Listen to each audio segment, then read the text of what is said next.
सूरतुल मुल्क की आयत नंबर 5 में जो लफ्ज आप देख रहे हैं ये बहुत ज्यादा मुश्किल है। इसमें जो असल मुश्किल पेश आती है वो है इस लफ्ज के अंदर 3 मुशद्दद हुरूफ एक साथ इकट्ठे आ जाते हैं। ऐसे मौके पर अक्सर लोग अदायगी में गलती कर जाते हैं। तो इस लफ्ज को दुरुस्त तरीके से और आसान अंदाज में कैसे अदा करना है हमने आज के सबक में सीखना है। इसी आयत के अंदर एक लफ्ज आगे भी आता है। यहाँ जरा तवज्जो करें, यहाँ मीम पर 2 जबर की तनवीन है और आगे लाम मुशद्दद है, फिर इसके बाद शीन मुशद्दद आ रहा है। ये लफ्ज भी अपनी अदायगी के एतबार से थोड़ा सा मुश्किल हो जाता है, इसीलिए इसकी भी दुरुस्तगी जरूरी है क्योंकि यहाँ भी अक्सर लोग गलती कर जाते हैं। अब आइए आयत नंबर 19 की तरफ। इस आयत के इस हिस्से में भी काफी ज्यादा कंफ्यूजन और गलती पाई जाती है। इसकी वजह क्या है? यहाँ सौद पर खड़ा जबर है और इसके बाद मद आ रहा है, आगे फा मुशद्दद है और इस पर भी खड़ा जबर है, फिर ता के नीचे तनवीन कसर है और आगे वाव पर तशदीद भी है और इस पर जबर भी मौजूद है। अब इन तमाम चीजों के साथ इस पूरे लफ्ज को दुरुस्त तरीके से पढ़ना ताकि अदायगी आसान हो जाए, ये भी हमने आज के सबक में सीख लेना है। अब एक और अहम बात की तरफ तवज्जो करें। इस आयत के आखिर में 3 वक्फ के निशान मौजूद हैं। एक वक्फ मंजिल है, वक्फ लाजिम और वक्फ गुफरान। वक्फ लाजिम और मंजिल से तो उमूमन अक्सर लोगों का तारुफ होता है। वक्फ गुफरान का जो निशान है अक्सर औकात इससे तारुफ नहीं हो पाता, तो आज के सबक में हम इसका भी तारुफ करवाएंगे और ये भी बताएंगे कि कुरान मजीद में इसकी अहमियत क्या है। अब आइए आयत नंबर 21 की तरफ। यहाँ इस लफ्ज में भी बहुत ज्यादा गलती पाई जाती है। इसकी वजह यह है कि यहाँ एक लाम साकिन है और इसके बाद एक लाम मुशद्दद है, फिर आगे जीम भी मुशद्दद आ रहा है। अब यहाँ सवाल ये पैदा होता है कि किस लाम को पढ़ना है और इसको छोड़ना है, और अगर पढ़ना है तो किस तरीके से पढ़ना है। एक साकिन हरफ को छोड़कर फिर 2 मुशद्दद हुरूफ दुरुस्त तरीके से किस तरह अदा किए जाएंगे, ये सब कुछ हमने आज के सबक में वाज़े तौर पर सीखना है। इसी तरह आगे चलते हैं आयत नंबर 22 की तरफ। यहाँ इस लफ्ज को जरा गौर करें।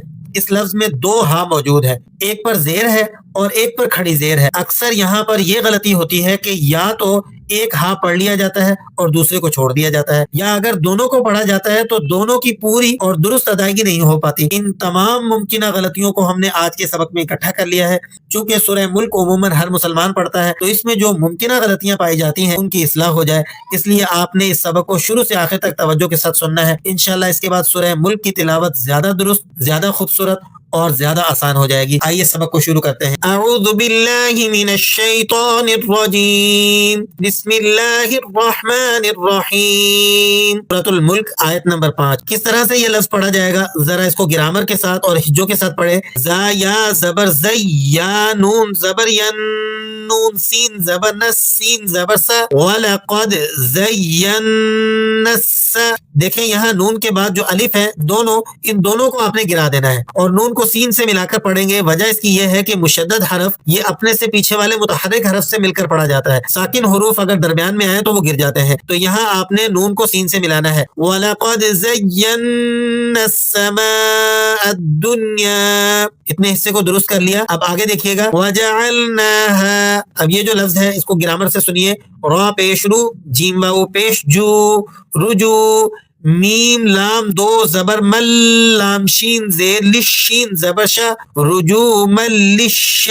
मीम को लाम से और लाम को शीन से आपने मिलाकर पढ़ना है। मीम 2 जबर मन और फिर लाम को शीन से मिलाकर पढ़ना दुरुस्त नहीं है। मीम को 2 जबर की तनवीन के साथ आपने लाम से जोड़ लेना है और लाम को फिर जेर के साथ शीन से जोड़ लेना है। इस तरह ये लफ्ज बिल्कुल दुरुस्त अदा हो जाएगा। मीम लाम 2 जबर मल, लाम शीन जेर लिश, शीन जबर शा, रुजू मल लिश। या खड़ा जबर या, तो या जेर ती, नून जेरनी, रुजूमन लिश्शयातीनी। अब पूरी आयत मुबारका को शुरू से सुनिए। वलक़द ज़य्यन्ना समाअ दुन्या बिमसाबीह वजअलनाहा रुजूमन लिश्शयातीन वअअतदना लहुम अज़ाबस सईर। आगे चलिए आयत नंबर 18 के अंदर जो मुश्किल हिस्सा है उसकी भी हम करेक्शन कर लेते हैं। शुरू से आयत मुबारका को सुनिएगा। अवलम यरौ इला तैरि फौक़हुम। अब चलते हैं उस हिस्से की तरफ जिसमें गलती पाई जाती है। पहले हम इसे ग्रामर के साथ पढ़ लेते हैं। सौद फा खड़ा मद जबर सौ, फा खड़ा जबर फा, सौफा। सौद को आपने फा से मिलाना है और फिर ता को आगे वाव से मिलाया जाएगा। ता वाव 2 जेर त्यूं, वाव जबर वा, सौफा। صافات یا قاف زبر یق باغات زیر بغ نون زبر نہ ویقبغن پورے لفظ کو کس طرح سے پڑھا جائے گا فوقهم صافات ویقبغن. جی اب آئیے اس حصے کی طرف جو اس آیت کے آخر میں 3 علامات وقف موجود ہیں. ایک ہے وقف منزل، وقف لازم اور وقف غفران. تو وقف لازم اور وقف منزل سے تو عموماً ہمارا تعارف رہتا ہے. یہ جو تیسرا سائن ہے یہ ہے وقف غفران کا. اس کی اہمیت یہ ہے کہ وقف غفران قرآن کریم میں ان مقامات پر آتا ہے جہاں جناب رسول اللہ صلی اللہ علیہ وسلم نے ٹھہر کر امت کے لیے دعا مانگی ہو. تو آپ نے اس کو ذہن میں رکھتے ہوئے یہاں وقف کرنا ہے اور کوشش کرنی ہے کہ اتباع رسول میں کسی قدر تھوڑی سی دعا بھی مانگ لی جائے. امید کرتا ہوں یہ بات تمام تر آپ پر واضح ہو چکی ہوگی. اپنے اگلے پوائنٹ کی طرف آیت نمبر 21 میں جو حصہ ہے اس کی بھی کریکشن کر لیتے ہیں. آیت مبارکہ کو شروع سے پڑھتے ہیں. امن هذا الذي يرزقكم ان امسك رزقه.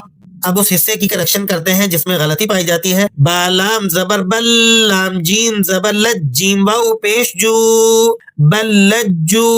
یہاں آپ نے پہلے لام کو سائلنٹ کر دینا ہے، با کو ڈائریکٹ دوسرے لام سے ملا کر پڑھیں گے. قاعدہ اور ضابطہ وہی رہے گا جو میں نے آپ کو پیچھے بتایا کہ مشدد حرف متحرک حرف سے مل کر پڑھا جائے گا اور درمیان میں اگر ساکن حرف ہو تو وہ گرا دیا جاتا ہے. تو با کو آپ نے ڈائریکٹ سیکنڈ لام سے ملانا ہے. با لام زبر بل لام جیم زبر لج جیم واو پیش جو بلجو بلجو فی عتو ونفور. آیت نمبر 22 کا جو حصہ ہے اسے بھی درست کر لیتے ہیں. شروع سے سنیے گا آیت مبارکہ کو. افمن یمشی مکبا علی.